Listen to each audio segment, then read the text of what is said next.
Yo, what's going on, guys? It's Gray here. Welcome back to another video. And in today's video, I want to talk about 5 money habits that are keeping you poor. Number 1, lifestyle creep. As your income grows, it's tempting us. It's tempting to all of us, really, to increase our lifestyle and get rid of those little things that just annoy us. We might be getting a new car.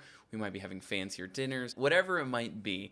But constantly raising your spending just because your ceiling is now higher never actually builds you wealth. One thing that I've noticed as my income has actually over doubled the last 2 years. Now we're at a point where I could increase my life dramatically, but I've only increased so much, and what it's created is so much margin in my life where I can seriously double down when it comes to saving, investing, allowing me to build a better future for tomorrow. And hopefully the goal is that one day I will never have to work again because I have built such a powerful army of dollar bills that I just don't have to. And that brings me to number 2, subscriptions you don't use. I want to make a quick disclaimer. I'm not against subscriptions. Me personally, I only have Adobe. That's the only subscription I have, is so that I can make these videos. Other than that, I don't have any subscriptions, but small monthly fees, they just add up fast. Most people pay for like these streaming services and they rarely use it. I know we all have apps, whether it's dating apps or, fitness apps or storage. I used to pay way too much for digital storage, whether it's iCloud or, whatever it is. Canceling these unused subscriptions can save you a lot of money and can free up hundreds of dollars. And I actually made a video on this about subscriptions and how much they're really costing you. Be sure to check that out right there. Having these subscriptions where it's just money is immediately being taken from your account and you're not actually consciously processing the amount of spending that you're actually doing. You'll see those ads for like Rocket Money where it's like, I bet you don't know your subscriptions, and then they're like paying like $500 and for like 5 Netflix accounts. It might not be that bad.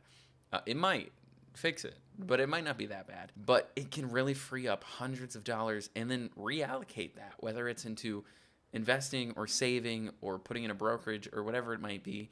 You can really reallocate that money, and it's a habit that if you do it in the reverse, it will help you build some real wealth. That brings me to point number 3, not investing early. Waiting to invest means you're missing out on compound growth. And so the best time to start was yesterday.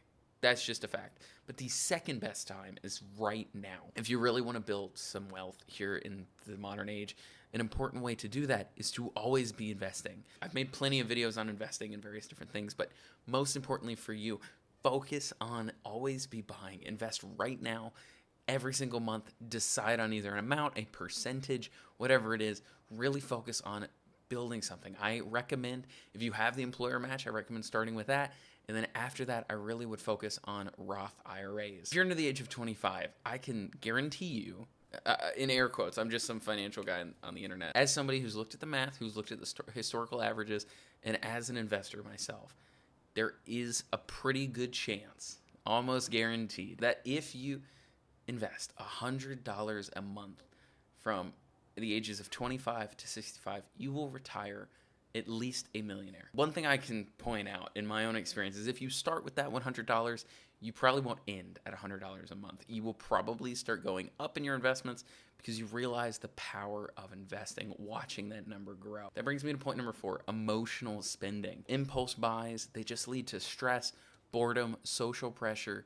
It's just overall, it leads to regret and wasted money. Recognizing triggers and creating spending rules to help control your impulses are really going to help you build those habits in place to keep you from moving the opposite direction. That brings me to my 5th and final point, ignoring a budget. Without tracking where your money is going, it's going to come in and it's just going to leave right as fast. If you have no idea what it's doing, then no wonder you have no money. If you track everything, you're not going to overspend. You're not going to lose sight of your financial goals. You're just going to have a simple budget with a clear goal in mind. And if you can do that and you can stick to it consistently, you will be wealthy. I really appreciate you guys watching this video. We're still trying to hit 500 subscribers, so be sure to drop a like and subscribe down below, and also share this channel with a friend.